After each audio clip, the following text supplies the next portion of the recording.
Pada ayat-ayat sebelumnya Allah menggambarkan sifat makhluknya. Ada yang muttaqin, ada yang kafir, ada yang munafik. Kemudian pada ayat ini, pada ayat 21, Allah menggambarkan dirinya sendiri. Tujuannya apa? Biar dikenal.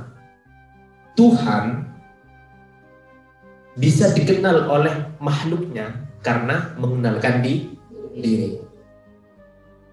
Contoh yang paling gampang dalam surah Al-Ikhlas. Qul huwallahu ahad. Katakanlah Muhammad, dialah Allah yang Maha Esa. Jadi memperkenalkan diri.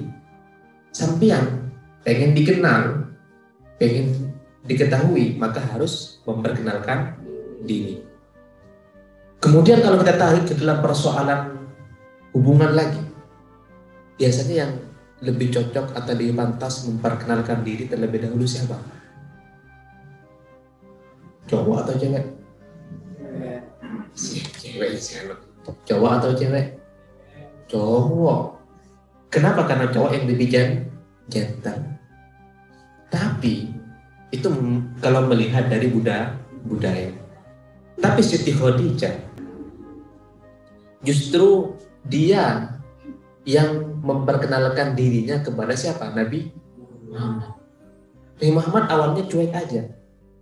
Dia kan jadi tukang kerjanya atau bekerja kepada Siti Khadijah. Kaya Siti Khadijah ini, memiliki banyak unta dan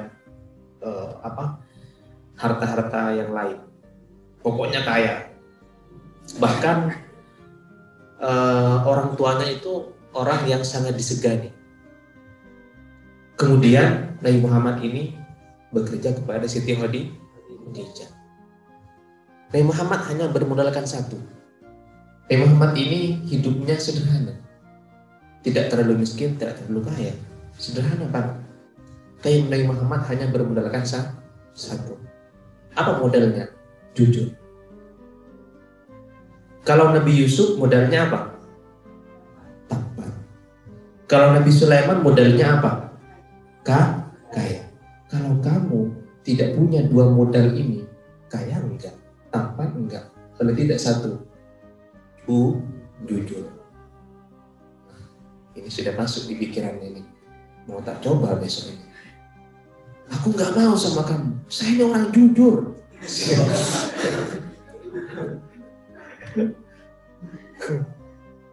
Lah, Nabi Muhammad hanya modalnya satu.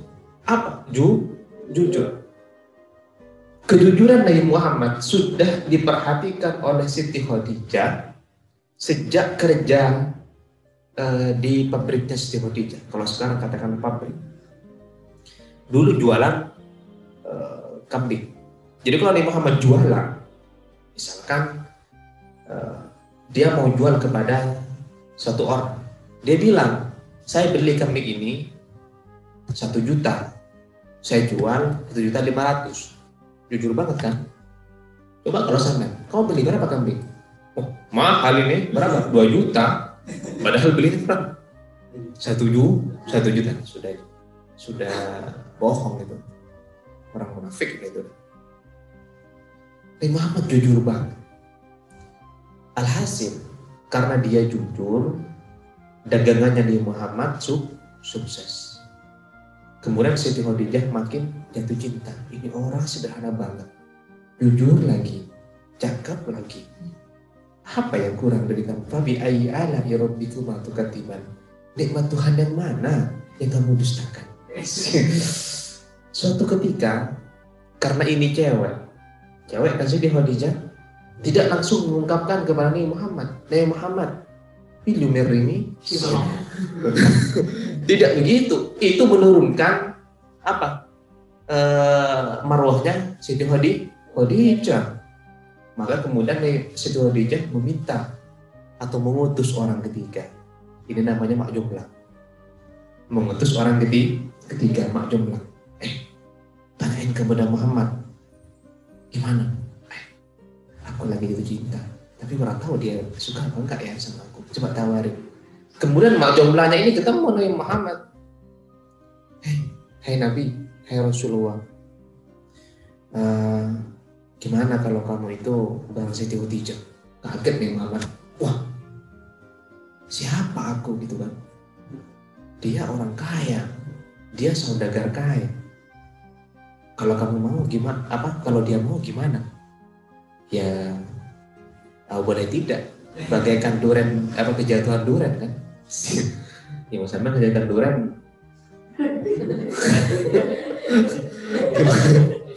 Maksudnya itu bagaikan, bukan kejatuhan bener, maksudnya bagaikan kejatuhan duren. Maksudnya ini seakan-akan mengharap sesuatu yang itu tidak mungkin atau sulit terjadi. Kayak sampian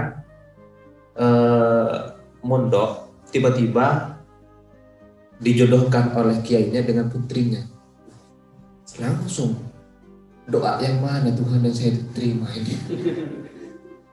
Itu termasuk hal yang sangat amazing kan, menakjubkan. Akhirnya gimana kata Nabi Muhammad? Ya tidak apa-apa kalau dia mau. Itu akhirnya kemudian dipertemukanlah dua insan ini. Makanya kemudian Nabi Muhammad dengan Siti Khadijah, sekalipun lebih tua dari Siti Khadijah, cintanya Nabi Muhammad kepada Siti Khadijah melebihi cintanya kepada istri-istrinya yang lain. Bahkan ketika Siti Khadijah meninggal, nikah dengan Siti Aisyah, itu Siti Aisyah pernah cemburu. Kenapa? Karena Muhammad masih belum bisa melupakan masa lalu. Dia pernah merenung, aduh Khadijah, gitu kan, cemburu. Siapa? Siti Aisyah, biasa cewek gitu. Nah, itu kisah cinta siapa? Nabi Muhammad. Maka kalau sampean tidak kaya, tidak tampan, jadilah yang ketiga ini. Apa? Jujur. Ya ayyuhan nasu, wahai manusia, ai ahla Makkah, penduduk kota Mekah, u'budu, sembahlah, wahidu, esakanlah, Rabbakum, Tuhanmu, alladzi khalaqakum, yang menciptakan kamu, ansha'akum, yang mengadakan kamu, walam takunu syai'a, sekalipun kamu belum ada, wa khalaqah, dan menciptakan, alladzina min qablikum, orang-orang sebelum kamu, la'allakum, supaya kamu bertakwa, biibadatihi, dengan beribadah kepada Allah, iqabahu, bertakwa, menjaga diri, iqabahu, kepada siksa atau hukuman Allah.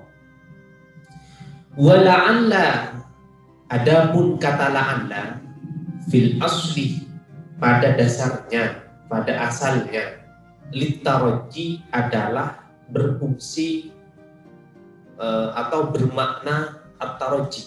Taraji di sini mengharap sesuatu yang mungkin terjadi. Contoh, aku pengen beli es krim, kira-kira bisa terjadi atau enggak? Bisa, kalau uangnya cukup. Saya pengen beli motor Beat, uangnya 10.000, bisa enggak? Enggak bisa. Itu namanya bukan taroji, namanya tamanni. Tamanni itu maksudnya mengharap sesuatu yang sulit atau mustahil terjadi. Wa fi kalamihi ta'ala, dan di dalam firman Allah Ta'ala, litahqiqih, bermakna pencapaian. Jadi takwa ini merupakan pencapaian seseorang di dalam beribadah. Makanya pada ayat kedua dalam surah Al-Baqarah, dzalikal kitabu la raiba fi hudan lil muttaqin. Jadi takwa ini pencapaian paling paripurna, paling kompleks, paling sempurna. Kenapa? Karena hanya orang yang bertakwa yang sangat dicintai oleh Allah. Dalam ayat yang lain disebutkan inna akramakum indallahi atqakum. Manusia, laki-laki dan perempuan itu sama, tidak ada bedanya. Ya sekalipun jenis kelaminnya berbeda, iya kan? Kalau cewek menyusui kan, kalau cowok menyusui nggak? Tidak. Kemudian kalau cewek melahirkan, kalau cowok melahirkan nggak? Kalau ada cowok yang melahirkan berarti hari kiamat itu. Makanya kemudian ada seorang artis yang transgender, merubah gendernya, namanya Lucinta Luna, tahu kan? Nah, itu dari dulu isunya hamil, sampai sekarang nggak lahir-lahir. Kenapa? Ya emang itu cowok, transgender ini maksudnya jenis kelaminnya itunya, tahu kan? Itunya, ya, nggak usah diperjelas ini, diubah kepada itunya perempuan, paham? Paham. Kalau nggak paham berarti sampean nggak sekolah berarti. Yang kecil paham?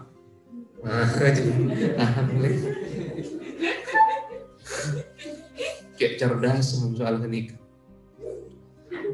Apalagi saya Raja nggak paham kuliah, paham kok. Tahu sahabatannya paham. Kun sebelum tanya pernah paham kan? Itu namanya transgender. Persoalan itu boleh atau tidak, saya nggak mau bahas pada kesempatan kali ini. Itu soal masalah transgender. Nah,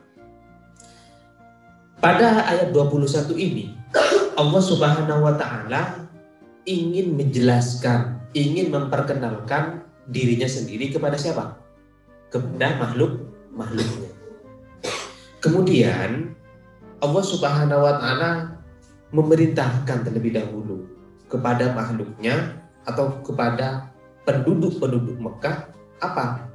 Beribadah kepada Allah. Beribadah di sini apa? Mengesahkan.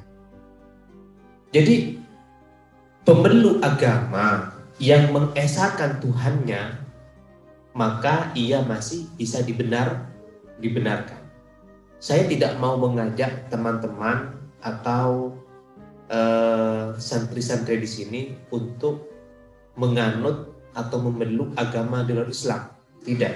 Tetapi saya hanya ingin mengajak teman-teman di sini atau santri-santri di sini untuk lebih toleran, terbuka terhadap agama-agama di luar Islam. Maksudnya gimana? Agama Islam dan juga agama di luar Islam semuanya benar selama satu apa? Wahidu. Apa itu wahidu? Mengesahkan Tuhan. Makanya pada Pancasila yang pertama apa? Ketuhanan yang Maha Esa. Kalau ada agama yang tidak mempercayai satu Tuhan, maka agama tersebut harus ditolak. Kalau agama, apapun agamanya, selagi mempercayai atau mengesahkan satu Tuhan, maka agama tersebut bisa diterima. Makanya kemudian Gus Dur Abdurrahman Wahid, seorang kiai di Jombang, beliau juga pernah menjadi presiden di Indonesia. Pada beliau menjabat sebagai presiden, ada satu agama yang diakui di Indonesia. Apa? Agama Konghucu. Jadi kita sebagai Muslim tidak boleh mengkafirkan. Lo agamanya apa? Kristen, kafir. Lo agamanya apa? Konghucu, kafir. Nggak boleh. Saya ulangi lagi, kafir itu bukan Kristen, bukan Hindu, bukan Konghucu dan lain sebagainya. Tapi kafir itu adalah orang musyrik. Siapa orang musyrik? Orang yang mempercayai dua Tuhan atau lebih. Coba sampai tanyakan kepada orang-orang yang beragama di luar Islam, Tuhan lo berapa? Satu.